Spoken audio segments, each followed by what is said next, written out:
This is ACOFAE.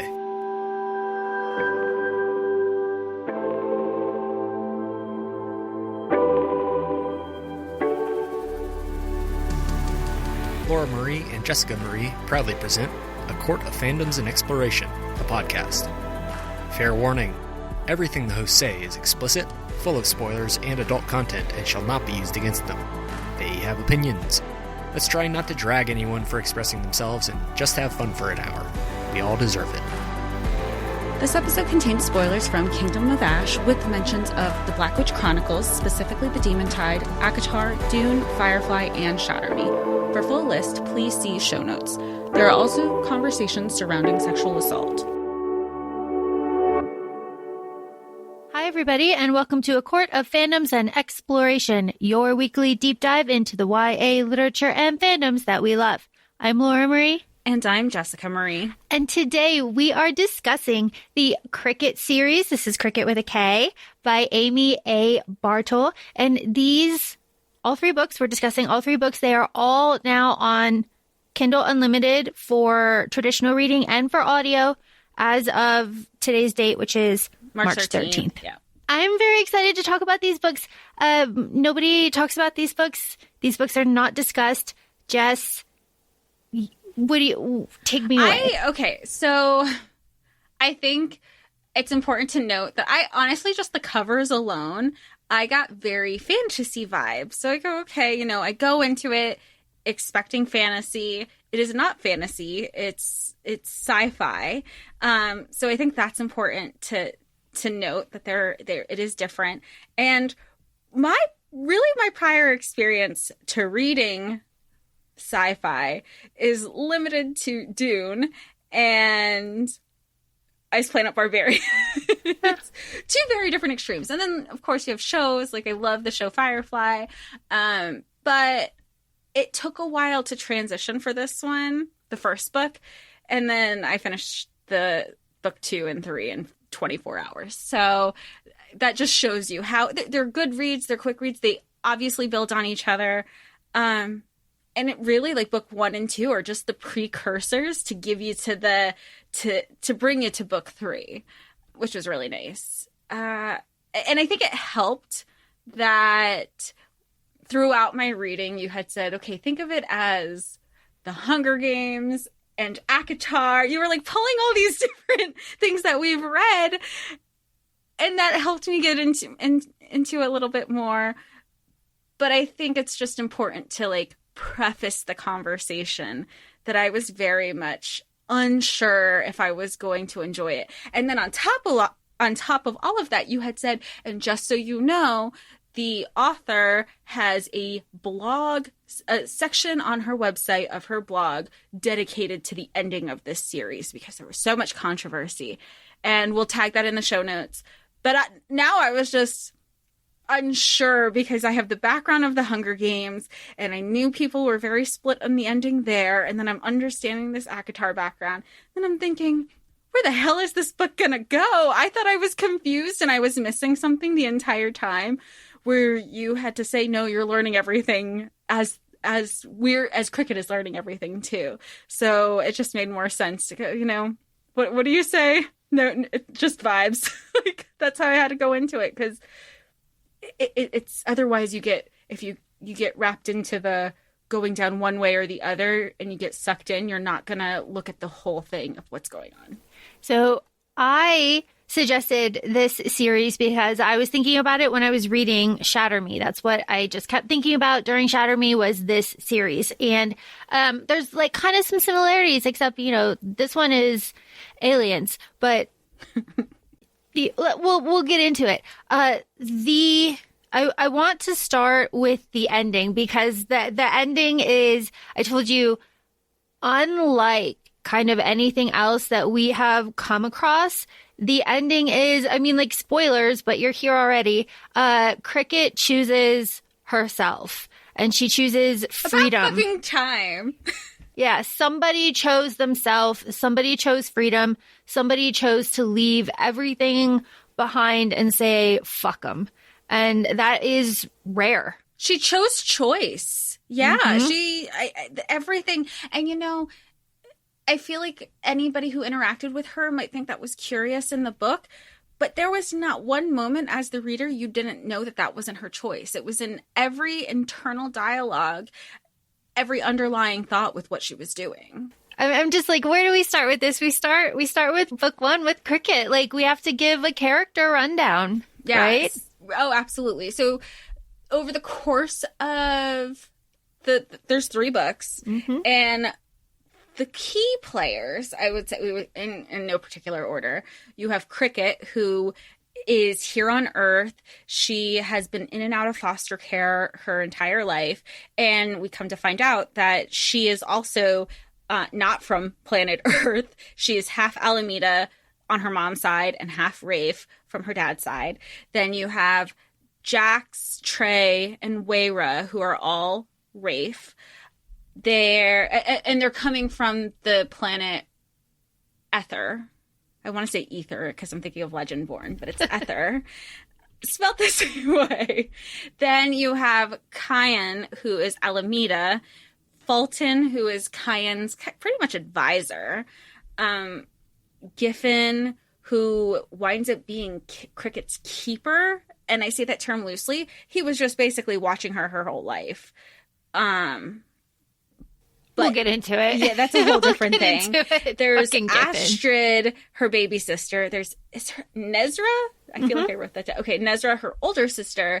Pan Hallowell, which is her father. And Excelsior Ensign, who is Alameda and Kyan's dad. I think I got most of the key player. Yeah. Oh, and Flix, who we love. I would also say like Manus too. Yeah, Manus, because he plays a part until he doesn't. So Kricket is kind of all the things, right? She is our perfect heroine, right? She is, but Kricket. I was going to say something, but then I remembered something that Kricket herself said. Kricket said that she would argue that it was like nurture, not nature, the way that she was. The way that she is, because Kricket was abandoned in Chicago and grew up in the foster system and has had a hard fucking time. Oh my gosh. Everything she's done has been for survival her entire life. And she's had bad foster situations and just bad all in it. So if we're talking about all books, all the books together, we can say that Giffen has been watching her whole life, and he has like intervened. He has kind of like saved her maybe once or twice. Has he? With the broken arm situation, he and like made sure that she would be okay, even though she was still like hurt, that she wasn't like dead. He made sure that, so Giffen followed her whole life and made sure that she never like died, but never did anything to like improve her situation. And that is because her asshole father Pan said that would like toughen her up, give her all of the skills that she would need to survive. And like I don't know, I cannot stand Pan here. I cannot stand his like holier than thou like bullshit. But it's only in reference to her, because then when it comes to Astrid, he makes comments, oh well, I have more than one daughter, I need to focus on who even though the prophecies about this one, we also have this other one going on over here, so like I had to prioritize who was important to me, more or less. God. So yeah, okay, there's a prophecy. So we have a Kricket. She's the female MC. She can do all the things. She is special, and everybody wants her, which is interesting because nobody on Earth. That's the thing, right? Like nobody on Earth wants her, but everybody on another planet does for all of their like different reasons. And Kricket gets taken. There's just not another way to say it. She gets taken by Trey, and she gets taken by Rafe. She is kidnapped and out of a club, right? Yeah. Out of a club in Chicago, and Kyan was there too, and Giffen was there too. All of these men were there, but nobody like did. Okay, that's a whole other thing. But But I want to say this up front that the first people that save Kricket, or the first people that like Kricket bonds to, is Rafe and like Trey and Jax and Waira, and that is a deep trauma bond that is completely and utterly understandable, but it's something that Kricket herself in like a self-aware moment like does kind of address. And I just want to say I really like that as like a part of Kricket and her character. Well, that's just her as a person. I do respect how guarded she is. She's, been fucked over time and time again. She is in survival mode, rightfully so. She doesn't know anybody what their motives are, so I don't blame her, and I respect her that she is who she is, and she's not making any apologies about it. Because even when they try to question her throughout the series, she goes, "Hello, from Earth. This is me. This is how I've survived my whole last 18 years, basically." I mean, we'll say 17 because she was like a couple months away from 18. Yeah, and she like had her birthday. Yeah. So yeah, we'll say 18. So she turned 18 and then she's officially out of the system. But it's just, I have a respect for her. Yeah, no, absolutely. So you said that you had some trouble like getting into this book because it was like sci-fi and it was new and it was different.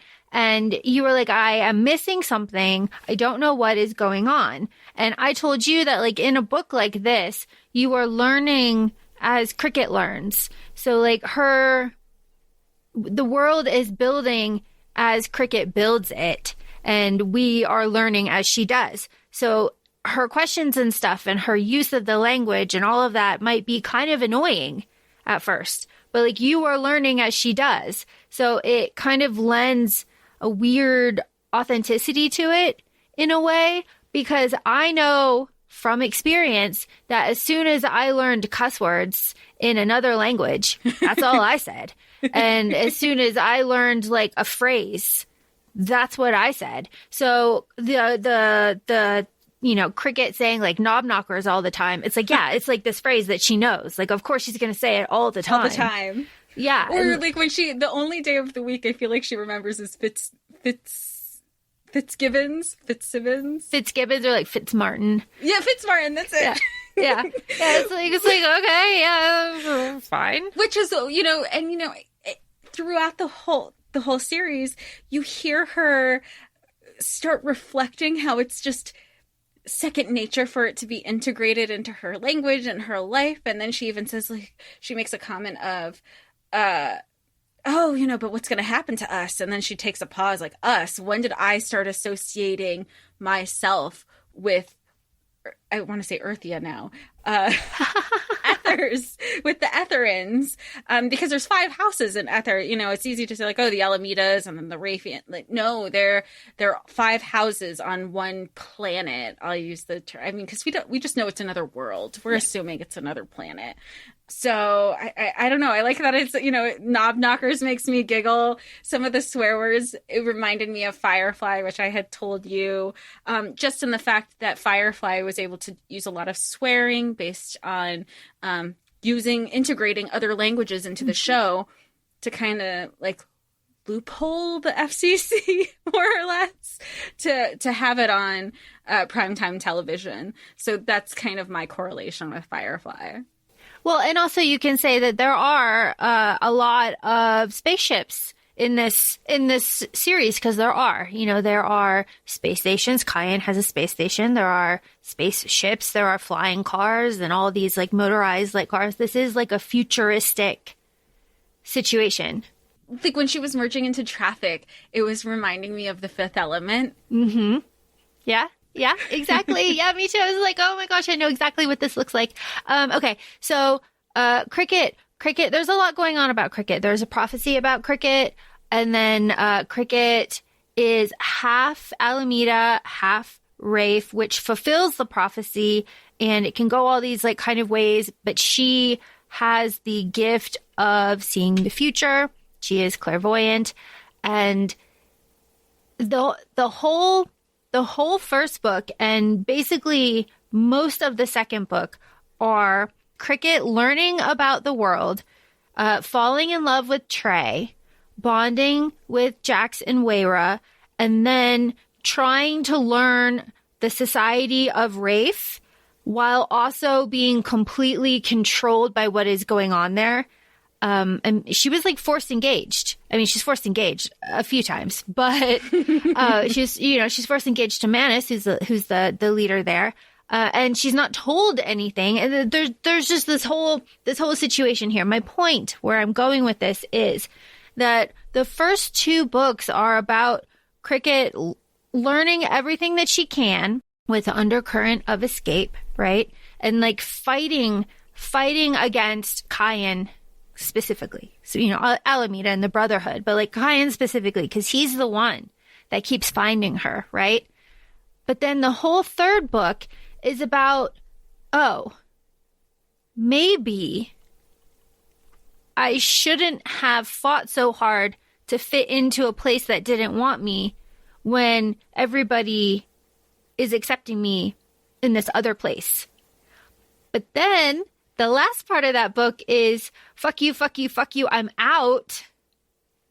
And that's the end. And it is just really, really fantastic that you have these 2 books of her like trying to fit in, running away, right? And then like trying to fight to get back, and then realizing that nobody wants you except the people that you were running from. And like one of them kind of wants you for the right reason when everybody else, even the guy that you were in love with, has like stopped giving a fuck about you.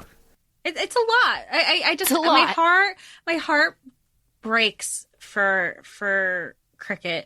She has done nothing but survive her whole life. Not necessarily live, just is existing.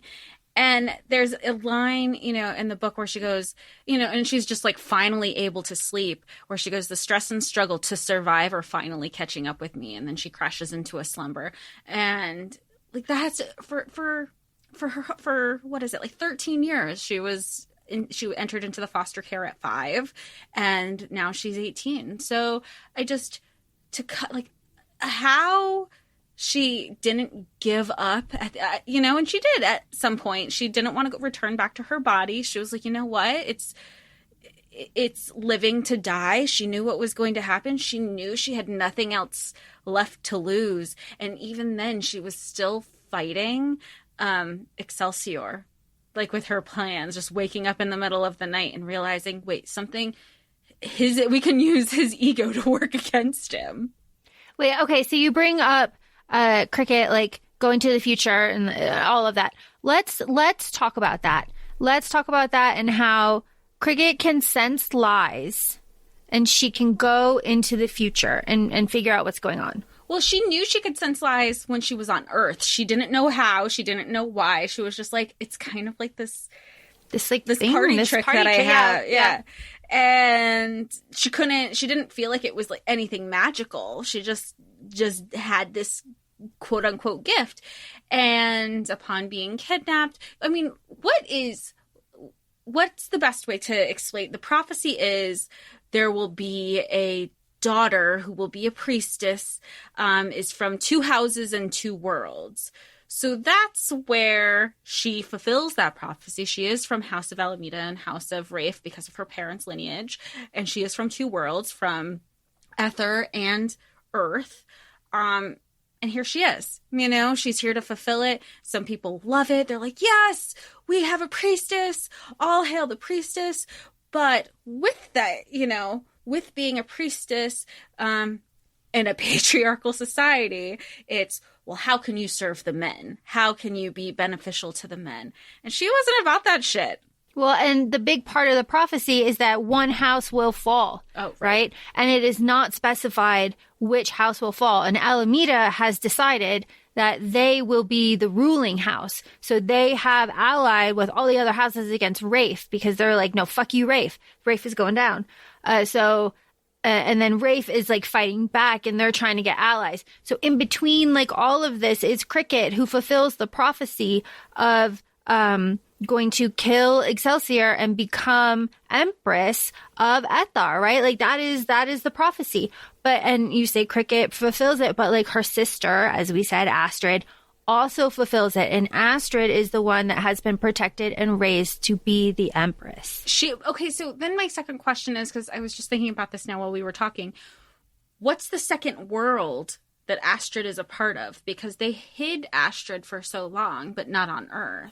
They were together on Earth for a little bit. Yeah. Okay, so that tiny little bit of time on Earth counts is enough. As yeah. two. Okay. Yeah, is enough. So she also fulfills it. So her little sister has been groomed for this role. Yeah. She has people, warriors and soldiers and ready to just, bend the knee to her. And Kricket is the decoy. And Kricket doesn't want any of this. She goes, you can have it. However, knowing this still puts a price on her head just for existing, because you have a group of people who are unsure, unaware what her motives might be. And then there's that, there's always a possibility that she can, try to stage a coup, and really, because they don't know Kricket's character at all. So they're just kind of going in blind, making these assumptions that this is a possibility that Kricket would have. You bring up a good point. They don't know Kricket at all. Who does? Kricket's still learning herself. Right? I feel like who really knows? She knows who she is as a person in Chicago. She's learning who she is as a person in Alameda, in Rafe. She's still learning who she is, and she's constantly channeling her Chicagoan roots.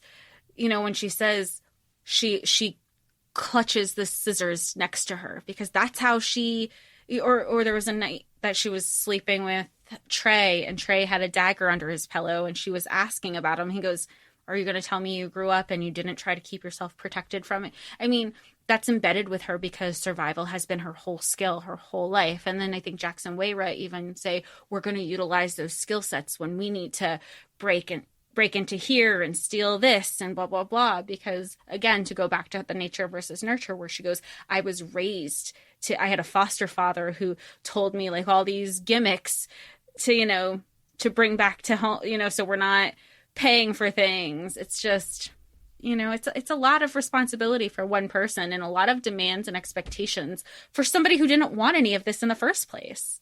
Let's talk about the men. I know. Let's talk about the men. The men here, it's all men for the most part. It's all men until the third book. But Jax, Trey, and Wayra are impressed by Kricket. They are impressed that she's like strong, that she's adaptable, that she's tough. They were expecting somebody like very weak and like very, I think pampered, like just very not what Kricket is. So they are very impressed by her and her like survival instincts, right? Well, I think they were under the impression that because of her priestess ancestry and prophecy, they were expecting a priestess. They weren't considering like this scrappy underdog will fuck you up in a heartbeat girl.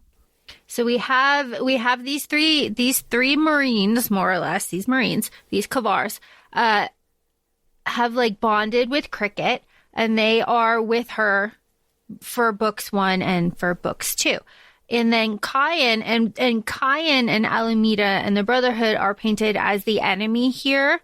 And they go so far, in my opinion, to paint them as very like Nazi-ish in books 1 and 2, but then very like Nordic once we get back in there in book 3, which I thought was interesting.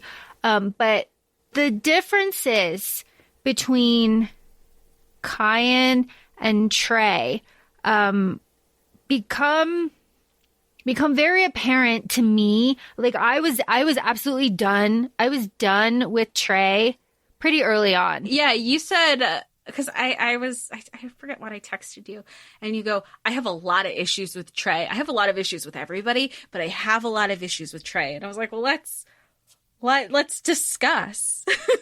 My problems with Trey are that the engagement that they have, Kricket had like no idea what was going on. She was like, why are they giving all of like food? What is happening? He's or like, she was just like eating the chocolates as they were giving it to her. And yeah. She's like, why are you doing this? And they were like, oh, you just like announced your engagement in front of everybody. And she didn't know what was going on there. Like they didn't even tell her. Yeah. And she was just like, oh, okay, we're like in a cave. Cool. All right, we're gonna go meet Charisma, your like ex-girlfriend. Awesome. I didn't like that situation at all. And then of course, by book 3, of course, we're done with Trey. But I didn't like his weird possessiveness about her and his like Kyan's? No, Trey's. Oh, Trey's. Trey's possessiveness about her, and how after every and this is my point, after every little reveal that Kricket gives about herself, Trey uses sex as like a self-soothe there, to like make himself feel better and like her feel better about this bad situation. And he makes her promises, where Kyan doesn't use sex to self-soothe her when she's like upset, really, or like shares something about her.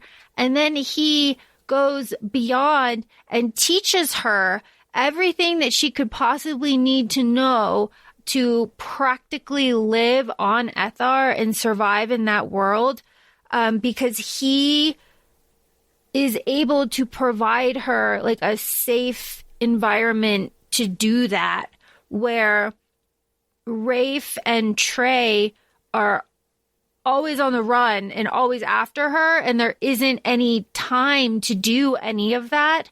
And then they never get that time at all. And like, I know people have a lot of issues with Kyan. I have a lot of issues with Kyan. I have a lot of issues with all of it. But I was done with Trey way before Kricket was.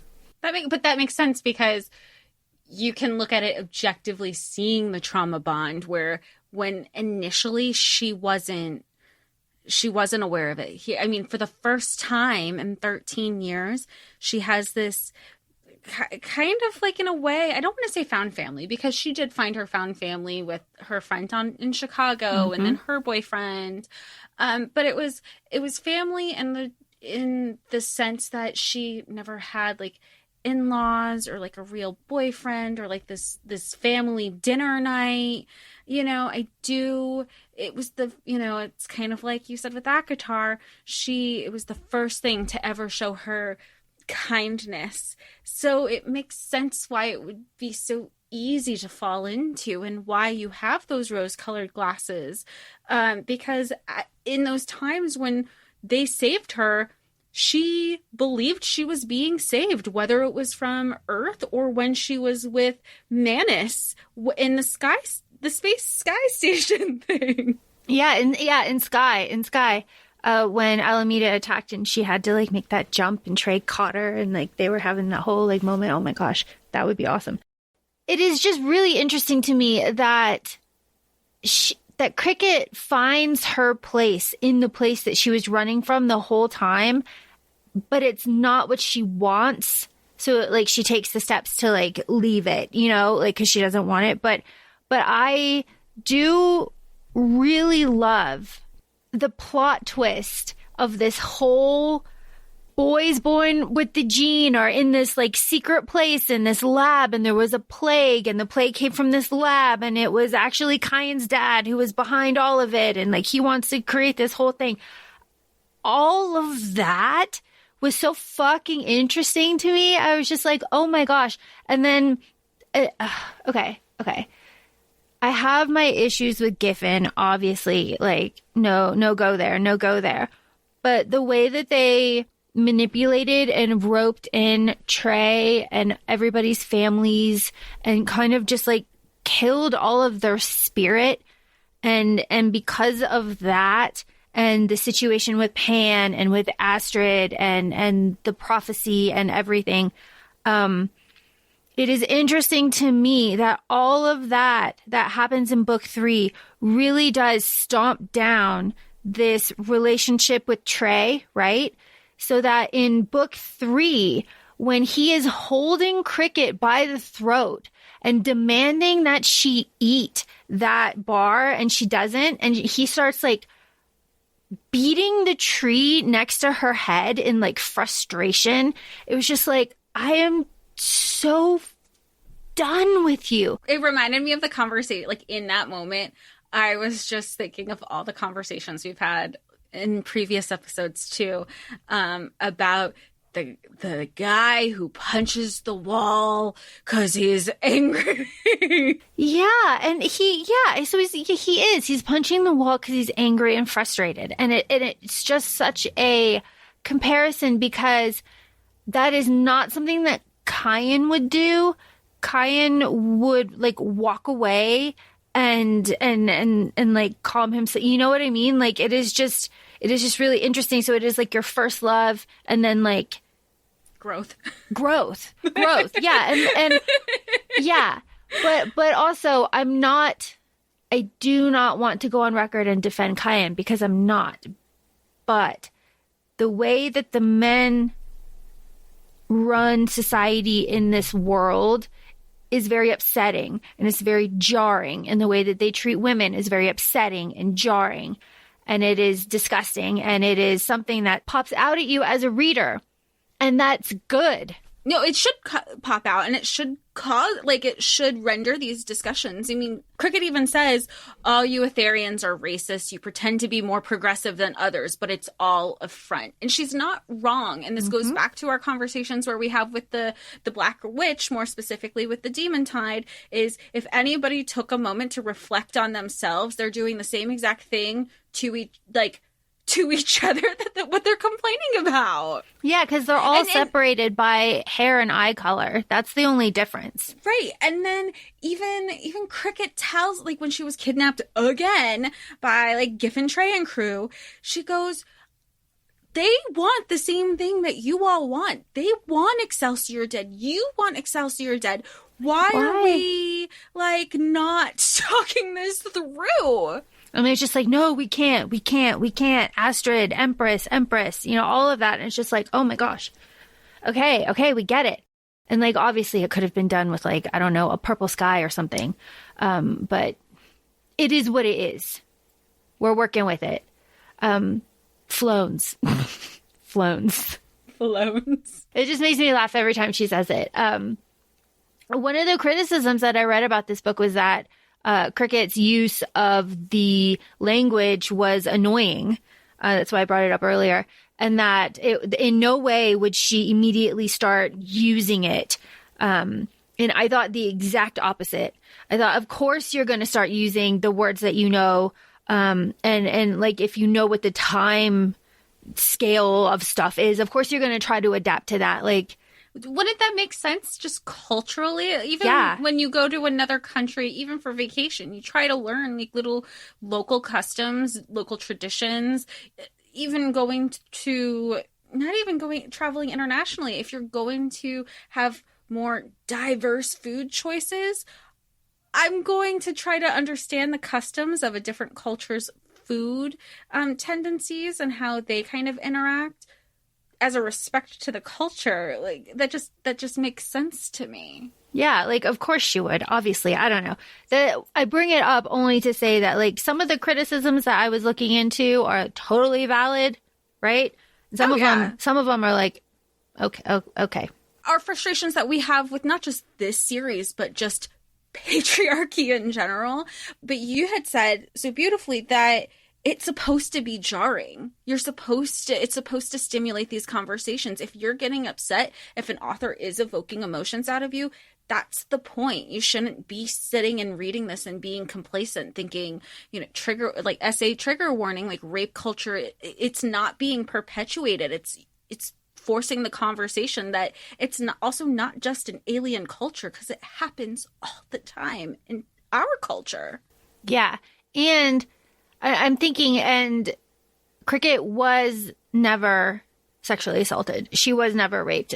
It's not even alluded, but It is just the idea. Yeah. there's buildup or there's scenarios where there could have been follow through, and that, that did not happen. And it is confirmed, like, to not have happened. Right. And I mean, and there is that discussion there, when she had blacked out because she was knocked unconscious, she asked, like, did this happen to me? And then they do the whole, technology with the full body scan multiple times, because there's the first time transition from Earth, and then throughout the whole thing. Or she had a premonition where it was going to happen, and Cayenne came in and saved her, and she shared this with him, that this was the future. He's like, we will change that future. And they did. Yeah. Yeah. So, oh gosh. So the discussions are there, but it doesn't happen. Yeah. Yeah. It does not happen. And the sex that does happen is very consensual, obviously. But that's just another, like, mark against Trey too. Because Trey's like, are you sleeping with him? Are you sleeping with him? And Kricket is like, why does that matter? You've embedded me, like. But that's, again, bigger picture. Like, it's almost like he doesn't want to process, like, what did you think the results of your own actions were going to be? And two, it doesn't matter. It doesn't matter. No, like, that's not what this is about. It's not. She's an embedded, like, spy at that point, and she's trying to survive. But and during that process, she does admit that she falls for Cayenne. And the I have something for this, but and the like, safety and kind of like, he makes her a partner, and I say makes because he does kind of force it, because she does not want to do any of it, really. Well, and not just with her, but the acceptance from the society, because we know from the entire Ether culture, it's patriarchal. You hear time and time again, oh, well, priestesses can't do that. That's not ladylike. Oh, priestesses aren't supposed to know how to do that, because, it's all these things the priestesses cannot do. They basically just have to be away on their little priestess house on his property, his estate, and just, like, live out and learn the priestess ways. And so when, they make to prove a point when she approaches people in the Brotherhood, but you weren't called for. She goes, I don't give a fuck. I'm going to do what I want to do.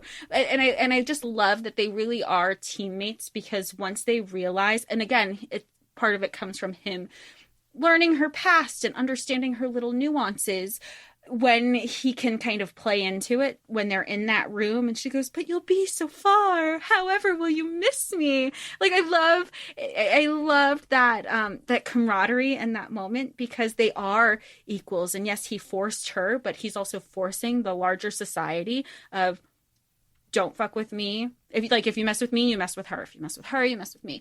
And I love that. There's also a really good parallel with that, too. So I was thinking of when Kricket is meeting with Manus for the first time, and Trey is there, and there's, like, a dinner, right? And somebody comes along, and she tries to, like, take something, and Trey is like, oh, no, like, that's for your hands. Like, and that situation, the power dynamic is very, like, different, right? But in the situation that you're talking about with the Brotherhood and with Cayenne, Kricket is very much on even footing. And before they go in that room, Cayenne pulls her aside and says, like, you are the most important person in this room, and they are going to do everything that they can to make you feel like you aren't. So you are going to be tested, pretty much. And she is tested. She's tested by the musicians that are trying to make her sick, and by, like, the mean girls, and the way that the Brotherhood kind of treat her. And, like, obviously she wins all those tests. But it is just that power dynamic of what you said, where Cayenne forces her hand. He forces her to be his partner. But, like, once she is at that level, she sees that she needed all of this, and she wouldn't get it anywhere else. Well, and she said, I think her and Cayenne have an argument where he goes, she tells Cayenne, your ambition scares me. And he says, your lack of it angers me. And I love that. You already know where I was when I read that. But I also think it's just a testament of her to a person. When you go back to book 1 or 2, to what you're saying with Trey, and she's eating the chocolates that were just kind of like, it's like good soup, and she eats the soup, and then she was like, wait, what's going on? Like, all I did was like eat the piece of chocolate. Flash forward to book 3, where they, what do they call it? Like a claiming or something is how they do their marriage bonds. She knew what was happening. He didn't ask her at all, but she knew. She's like, we got to do this, because she knew that she needed his protection. Otherwise, they weren't going to recognize her as somebody he could protect. Right. Kricket doesn't like how much Kyan knows about her and knows about like her body and knows about her hair and her like, you know, her genetically altered everything. And Kyan is like, I am appalled that you don't know any of this. What have you been doing? Why haven't you been learning about any of yourself? She didn't know, though. But that's the thing. Like, he had been saying, like, I will, because even in the palace, he was like, no, come with me. Like, I will take you home and I will teach you. Like, we will go home to the Sea of Stars and we will learn. And she's just like, no. But she doesn't do anything to like supplement that, right? Because she's always in danger. Everybody in Rafe, because no one in Rafe will accept her because they see her as too different because of like, you know, all the things.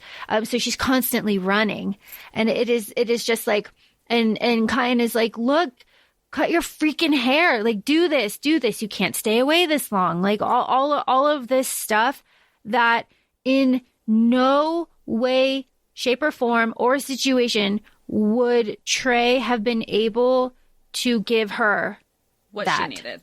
Yeah. It wouldn't matter. Like, even if he wasn't the way he was. Yeah. They're constantly on the run. But, yeah. oh my gosh, isn't that kind of like Lou and Reed? Yes. They're always on the run. Like, when were they going to? Well, okay. This is the perfect segue to the point that I wanted to make. All right.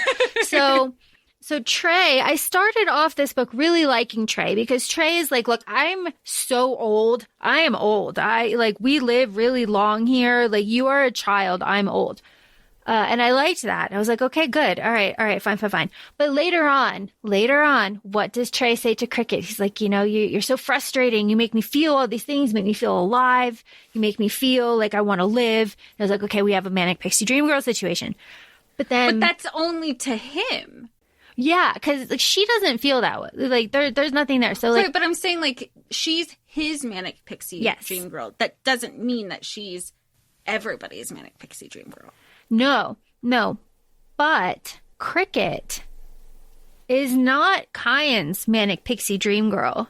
I would say that Kyan is Kricket's manic pixie dream girl in a weird way because he makes her feel all the emotions. He makes her feel confused. He makes her feel alive and safe. And he makes her feel like wanted and powerful and all of these things, right? And take that away. And she's like, no, I don't really love him, right? It's just the dynamic there. And Kyan is like, look, I will make you empress, right? Like, you're the empress of my dreams. Yes, like I love that line. He's like, let's burn the world down, rebuild it together as full partners. And it wasn't even like even when they talk about her being empress, it wasn't I will be this and you will be at my side. He fully embraced that I will be at your side. Yes. You run the show. Like, yeah. Yes. 1,000%. And he says a couple times, the ambition quote that you used is just so perfect too. But Kricket does start to live up to herself. She's like, Kyan, I don't want to be dark. You know, like, I don't want to be darkness. He says something like, you are the darkest part of me. Like all of this really beautiful thing about like darkness and how you need to embrace it. And Kricket does start to, embrace herself and embrace her powers. And we have the whole thing where she's struck with inspiration about the crowns, right? In the middle of the night. Yeah, she like bangs down Fulton's door. Yeah. And Kyan's like, what is going on? Yeah, he's like naked. He's like, what the fuck is going on? And Fulton's like, you could just like send a message. You don't have to. You could have just sent a hologram. Yeah, you didn't have to like come all the way down here. So really fantastic that she does end up having ambition, and the ambition is to fuck all and peace out on her own terms. And she does that with Flix, her best female friend. Amazing. We get like a nice female friend after we get a shit sister and a shit half sister and a shit other priestesses, a dead mom. Yeah. I mean, and I will say Charisma could have had potential. Charisma. Because, like, of course, naturally, she's like, here's the ex. Yeah. I get to compare myself to her, naturally, because they were childhood friends and already engaged and betrothed, and then here I come along.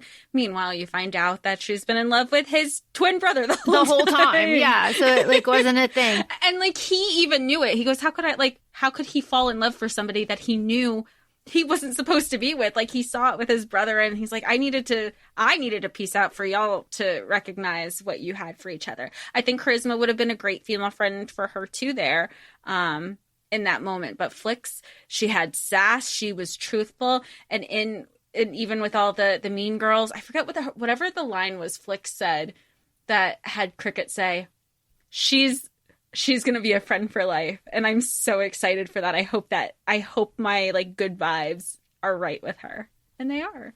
And they are. And that's so great too. Cause she takes up, Kricket picks up the chessboard in that scene and just like starts wailing. Yeah. I imagined like a marble chessboard. Yeah. It's just like, bash. Because one of the medics came in and the girl's jaw was she goes, her jaw is just hanging there. I go, yes, Kricket.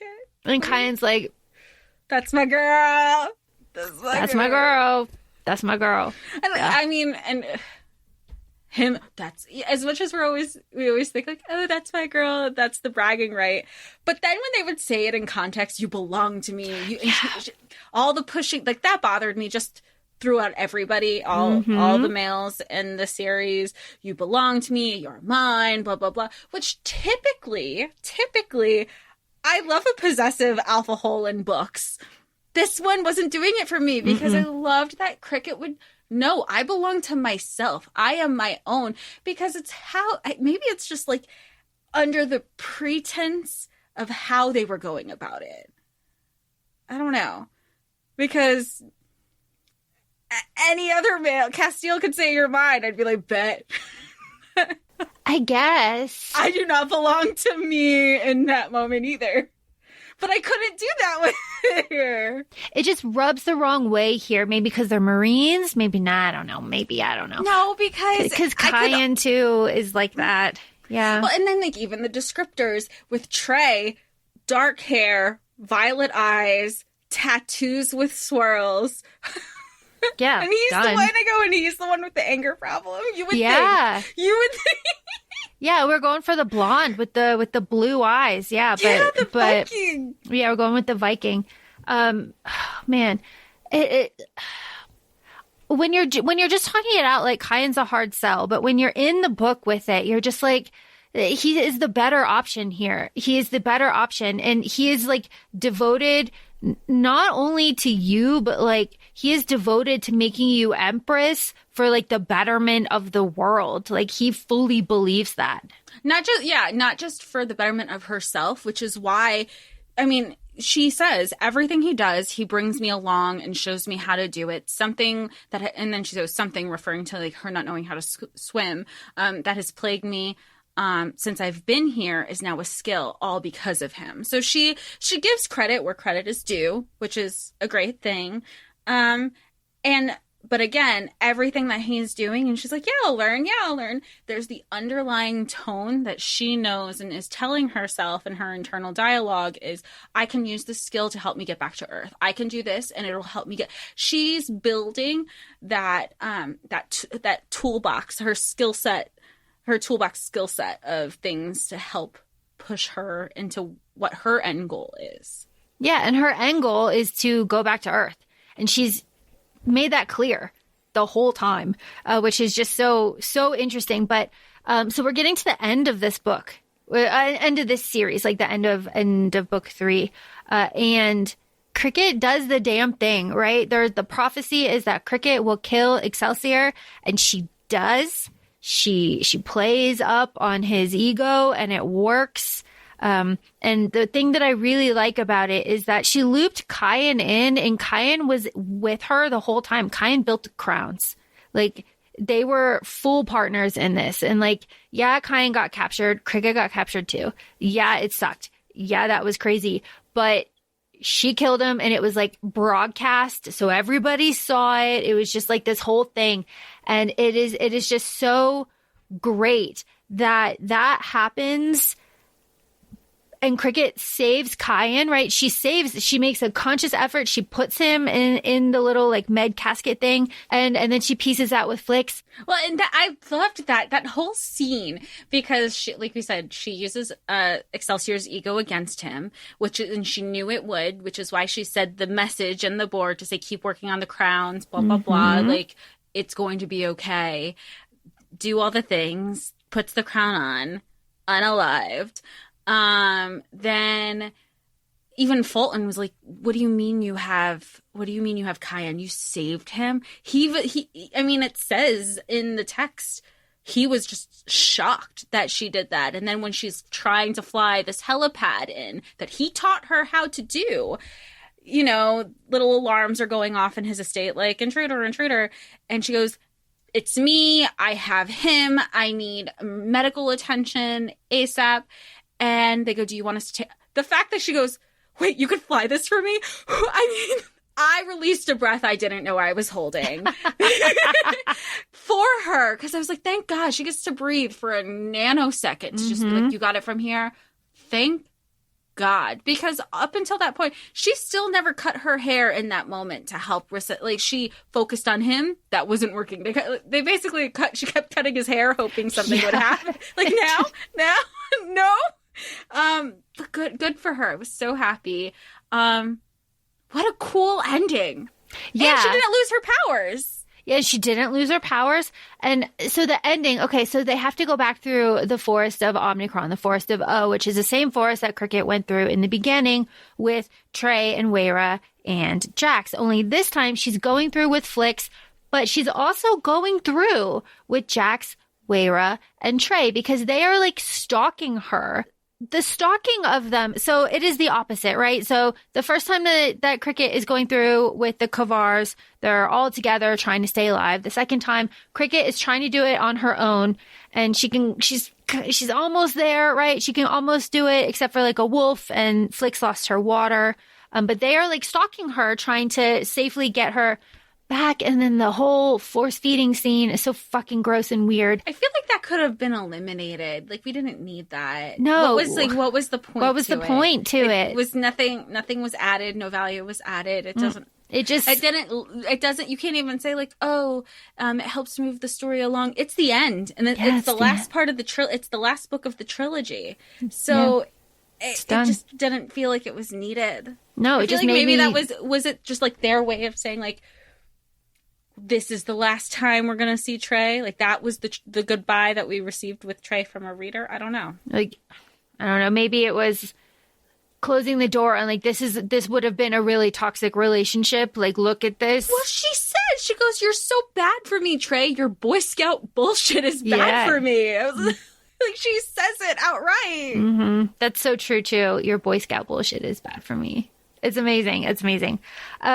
I do like that Kricket was like, no, we need scuba gear. We need all of this shit. Like, I'm not fucking around with it. We're putting on scuba gear and we are going. And I like that there was like a battle and Kricket leaves the note for her sister and they do it. They get back to Earth. Now they get back to Earth successfully and then they like ride off into the fucking sunset. Yeah, and that is the end. Yeah. Yeah. But that, there is not a next book. The author, as Jess said in the beginning, on her website has a whole little like tab section dedicated to the Kricket series where she justifies this ending. I don't understand why the ending needed to be justified. I love the ending. I think it's the ending that I say everyone deserved. It's the ending Kricket like earned. Yeah, it's the ending that Kricket wanted too. Like, right. But no, the author had to come out and say, like, no, Kricket choosing herself and her freedom was what she wanted the whole time, and she doesn't need a love triangle. She doesn't need a man. She doesn't need any of that. And that's it. It's over. I don't know why you need to justify that. I don't. Because it's a happily ever after on Kricket's own terms. It's not a happily ever after with a partner, and that is, as I said, how I feel about that. Well, yeah, but it's different. It's unique. It is not something that you see a lot. She kept her powers. She left with a friend on her own terms, and she said, "Fuck you" to her sister. Come for me. I'll come for you. That's good. There is a little bonus chapter with a little bit of Cayenne and a little bit of Kricket. Choosing to go to Ann Arbor, which like my Michigan roots is like, hey, but that's all we have. And she says the author, Amy, says over and over and over again that like, this does not mean I'm going to write another book. This is done. And there hasn't been an update since this came out in, I believe, 2017. Maybe. I'm not sure. Yeah, I'm not sure. Publishing era. But boy, what a ride. What an unexpected ride. These books are relatively short, all three of them, pretty quick reads. I would say once you get into them, once you get into them, you could like I said, I finished 2 books in 24 hours. Mm-hmm. Yeah. The fact that the author had to put it on her blog and justify it is just something that is really wild to me. I don't know if in my head, I felt like she was more mainstream because I've heard you specifically speak on her so much, not necessarily. So in my head, you give me an author, I go, oh, I know that name. Like that. And if I know the name, I immediately am like, oh, I know that person's, I also think, quote unquote, D-list celebrities. If I see them or I go, oh, I know their name. Yeah, that's a famous. Win. Like, yeah. That's a win. There's nothing wrong with that. That's a thing, So it's just, I like it. I love the ending. I think it's necessary. I feel bad that she felt like she needed to explain herself based on she goes, I've read every single person's comments and reviews, and you're just gutted because you feel bad. And there's an ongoing conversation on social media of people giving bad reviews because they might not personally like it, and to each their own. But what you might not, and especially when it comes to different triggers, what might not be for you doesn't mean it's not what somebody else needed. Right. Right. We have so many books with a happily ever after.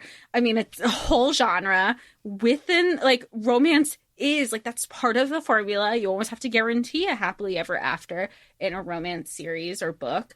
What about those who want to choose themselves? You don't see a lot of that. So why can't, where's, if you want to talk about quote unquote representation, what about the representation for the girls who realize, look, even if I am in love, and she says that in her letter to her sister, I found love in this and that. And twice. But I had to do this for me. Yeah. Like, that's a very real situation in life, too. And you don't hear that discussed. So, yeah. And it was a hard choice, too. And it is not a choice that I would have made. I will obviously, if you know me at all, I would have stayed and, with Cayenne, and we would have burned the world down. And I would have been Empress. Yeah, I know. I would have been Empress. Like, it would have been awesome. Like, whatever. It would have been rad. Yeah. No question. It would have been rad. But the fact that she was able to do that, and that she was able to admit that I did fall in love twice, she was let down by everybody in her life. She's like, I'm not going to rely on any of you. I'm not going to stay there. I'm not going to be anybody's pawn. I can't be safe there. Everybody will want me. I'm saying fuck all to all of you. I'm going to Earth. Leave me alone. But I still have all of my powers, and I still have all of my abilities. And I just want to like point out something that you pointed out when you were reading this is that they all made sure everybody got all their vaccines. It's just a funny little, because there's a plague. There's a plague in the backstory here. So they wouldn't let her out. They're like, she's not vaccinated. Yeah, they're like, oh, you gotta vaccinate her. Everybody's gotta get vaccinated. Yeah, or like Flicks. Like, Flicks, you're going to Earth, you gotta get vaccinated. It was just funny. I was like, we got everybody. This was in 17. Oh, it's just funny. The times have changed. The times have changed. The times. But yeah, so there is, I think, a market for books where the female MC chooses herself, chooses her freedom, keeps her powers, keeps her like dignity, and chooses the other path. And I don't know of a lot of books like that. This is just the first like series that came to mind when I was reading Shatter Me, when all of this was like bumping around in my head.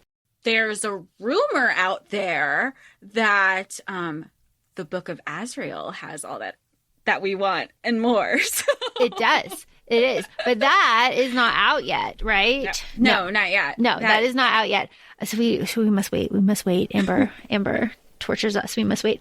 But that will fill like the gap here because there's a market. There's a market. So if anybody that has kept listening, thank you.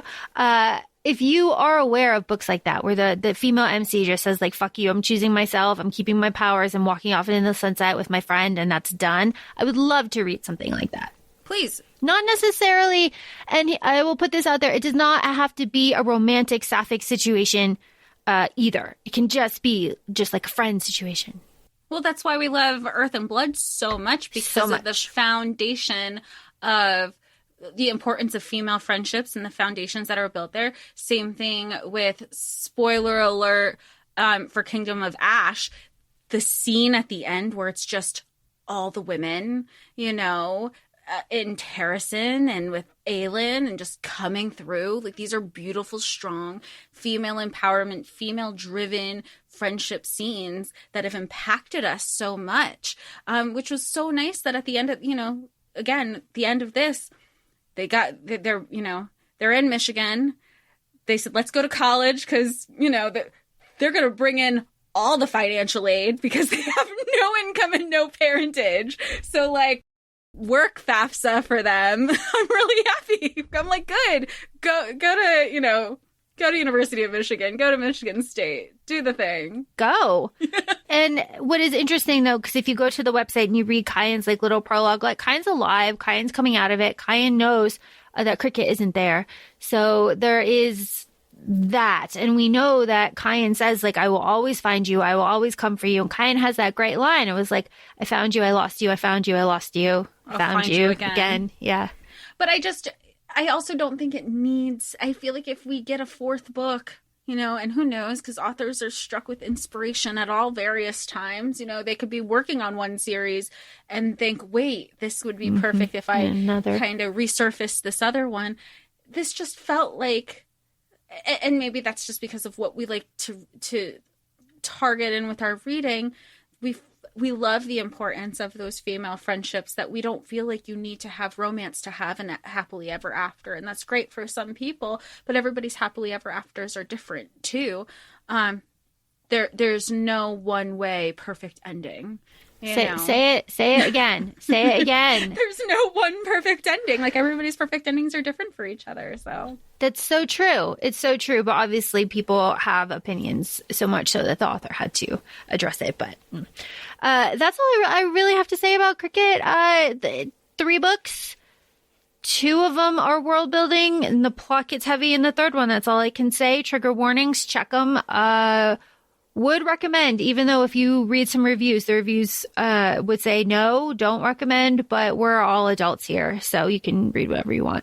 Sometimes you really I feel like the best things that I've done is I've gone in blind. So those are the books that we've had the most fun with. I mean, everything that we've read thus far, I just don't look at the reviews anymore. Yeah, so we don't need that. We don't need that energy. But interesting, very interesting here. Lots of conversations to be had. I will say this, no diversity. do not read this looking for diversity. Do not read this looking for representation. Do not read this looking for anything like that. There's that representation of nothing. There is nothing. These are all straight white people. That's it. Yeah. Right? Yeah, there's nothing. Like, there's not even anything alluding. No, I don't think so. No. So we're not reading it for that. That is just what it is. Just know that. I guess that would be another trigger warning. Straight AF. Yeah, absolutely a trigger warning for that topic and everything included there. That being said, feel free to follow us on Instagram. We're at ACOFAE Podcast. We're also both on TikTok, ACOFAE Laura and ACOFAE Jessica. And if you have not done so, we'd really appreciate if you leave us a 5-star review on whichever platforms allow reviews happening right now. So thanks again. Looking forward to hearing from everybody, and we'll talk to y'all soon. Bye. Bye.